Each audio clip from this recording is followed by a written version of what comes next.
আমি তোমাকে কি নামাজের একটা নমুনা বলবো? দেখো নামাজ কি জিনিস।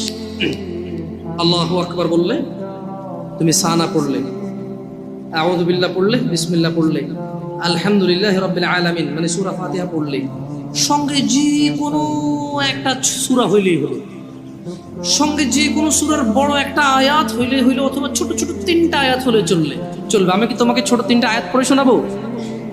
আউযু বিল্লাহি মিনাশ শাইতানির রাজীম।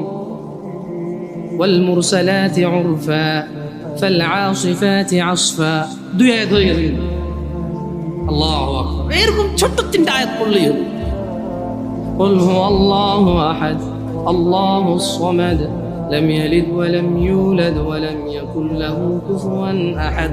তো জামশেদ ভাই, নামাজ সহজ কিভাবে? আমি তো শুধু আলহামদুলিল্লাহ সূরা পারি আর কুল হুল্লাহ পারি, আর কিছু এখন পারি না।